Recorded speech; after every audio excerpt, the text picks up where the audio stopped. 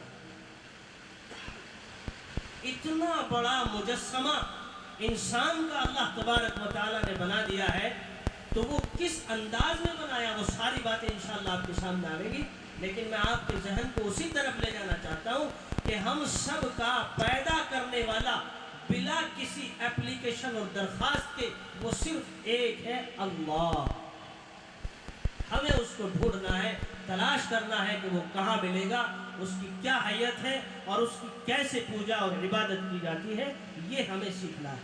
तो उसी के लिहाज से कुरान करीम की आयत अल्हम्दुलिल्लाह तिलावत की गई है। अब मेरे ऊपर ज़रूरी ये बात है कि हमारे दरमियान मेरे बिरादर मुकर्रम जनाब मौलाना मोहम्मद अफरोज़ साहिब तशरीफ़ फरमा है। मैं उनसे गुजारिश करता हूँ, दावत देता हूँ कि वो आएँ और मज़हब इस्लाम का तारुफ़, मज़हब इस्लाम की तमाम हिस्सेदारियाँ और उसके शोबा-ए-जात पर रोशनी डालें। वक्त उनके इख्तियार में है, जितना अल्लाह कहलवा सके आप और वो।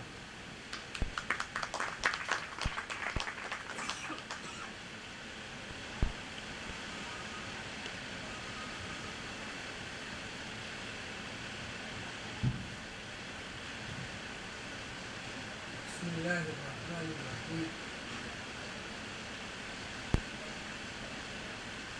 अल्हम्दुलिल्लाहि नहमदुहु व नस्तईनुहु व नस्तगफिरुहु व नु'मिनु बिही व नतवक्कलु अलैहि व नऊज़ु बिल्लाहि मिन शुरूरि अनफुसिना व मिन सय्यिआति अअमालिना। मन यहदिहिल्लाहु फला मुदिल्ल लहु व मन युद्लिलहु फला हादिय लहु। वअशहदु अन ला इलाहा इल्लल्लाह वहदहु ला शरीका लह वअशहदु अन्न सय्यिदना मौलाना मुहम्मदन अब्दुहु व रसूलुहु। अम्मा बअद। अऊज़ु बिल्लाहि मिनश शैतानिर रजीम। बिस्मिल्लाहिर रहमानिर रहीम। इन्नकुम वमा तअबुदून मिन दूनिल्लाहि हसबु जहन्नम अंतुम लहा वारिदून। लौ कान हाउलाई आलिहतम मा वरदूहा व कुल्लुन फीहा खालिदून।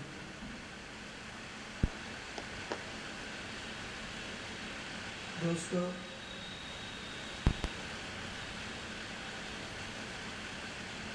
ये मजमा जो हमारे बीच इकट्ठा हुआ है, एक बहुत ही बड़े मकसद के हासिल करने के लिए ये मजमा यहाँ इकट्ठा हुआ है।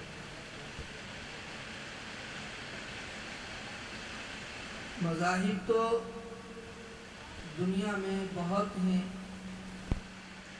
और हर मज़ाहिब के मानने वाले इस दुनिया में किसी न किसी अंदाज में दुनिया के हर खित्ते में, हर गोशे में मौजूद हैं। लेकिन वो मज़हब जिसको पूरी दुनिया में एक आलमी हैसियत हासिल है, वो मज़हब इस्लाम है।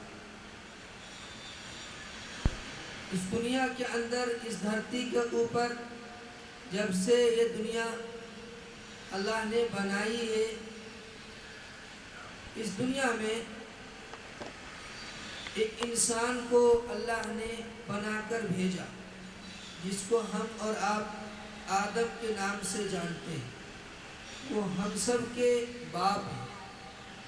और एक औरत जिसका नाम हज़रत हव्वा है, जो हम सब की माँ है। इसमें यहाँ कोई तफरीक नहीं है, फ़र्क नहीं है कि वो जो हव्वा है वो दुनिया जब ख़त्म होगी उस वक्त तक जितने लोग आएंगे वो सब उन्हीं की औलाद होगी। जब से यह दुनिया वजूद में आई है और जब तक इस दुनिया ने बाकी रहना है, उस बीच में जितने भी लोग आएंगे, मज़हब का इसमें कोई फ़र्क नहीं है। किसी भी मज़हब का मानने वाला हो, ये और बात है कि मज़हब दरअसल कौन सा हकीकत पसंदी पर मबनी है, वो अपनी जगह मुसल्लम है। लेकिन जहाँ तक इंसानियत की बात है, जैसा कि अभी मौलाना साहिब आपके सामने बतला रहे थे कि हज़रत आदम की औलाद हैं हम और आप। इसमें हम सब यकजा हैं, इकट्ठा हैं, मिले हुए हैं, कोई तफरीक नहीं है। अगर कोई मुसलमान है तो उसकी भी नाक सामने ही है, कोई सिख है उसकी भी नाक सामने है, कोई ईसाई है तो उसकी भी नाक सामने है, कोई यहूदी है तो उसकी भी नाक सामने है, कोई मजूसी है तो उसकी भी नाक सामने है, आंखें सामने है, मुंह सामने है। ऐसा नहीं है कि जो मज़हब इस्लाम का मानने वाला है उसकी नाक आगे है और जो दूसरे मज़ाहिब के मानने वाले हैं उसकी नाक पीछे। ऐसा तो नहीं है ना? क्यों नहीं है? पता चला कि जब से दुनिया बनी है और जब तक इस दुनिया ने बाकी रहना है, उसका इल्म अल्लाह के पास है कि दुनिया को अल्लाह ने कब ख़त्म करना है। कि दुनिया एक न एक दिन ख़त्म होगी। ये पेटेंट उसूल है, मजबूत उसूल है कि ये दुनिया ख़त्म होगी। जैसे इस दुनिया के बनने से पहले ये दुनिया नहीं थी, वैसे ही एक दिन फिर दुनिया ख़त्म हो जाएगी। फिर एक ज़ात बाकी रहने वाली है जिसको हम अल्लाह के नाम से याद करते हैं। कुरान करीम में जो आसमानी किताबों में सबसे महफूज तरीन किताब है, इसमें ज़र्रा बराबर तब्दीली नहीं है। खुद रब करीम अल्लाह ताला ने इस किताब की हिफाजत की जिम्मेदारी ले रखी है। कुरान कहता है इन्ना नहनु नज़्ज़लना ज़िक्रा व इन्ना लहू लहाफ़िज़ून। ये जो किताबें उतरी हैं आसमानों से, तौरात है, इंजील है, ज़बूर है और कुरान मजीद है। 4 बड़ी बड़ी किताबें आसमान से अल्लाह ने उतारी हैं। और छोटे छोटे सहाइफ किताबचे की शक्ल में भी जो पैगंबर आए इस दुनिया में भेजे गए, उनको वो किताबें, वो किताबचे दिए गए। लेकिन बड़ी बड़ी 4 किताबें हैं। उन 4 किताबों में जो सबसे महफूज तरीन किताब है, जैसे ही लौहे महफूज से आसमान से उतरकर ज़मीन पर आई, वो मिन्नो अन, वैसे ही हमारे मुसलमान भाइयों के पास मौजूद है। और जब तक इस दुनिया की बका है, जब तक ये दुनिया बाकी रहेगी उस वक्त तक ये किताब हमारे और आपके बीच मौजूद रहेगी। ये किताब क्या है? ये दरअसल हमारी ज़िंदगी के गुजारने के लिए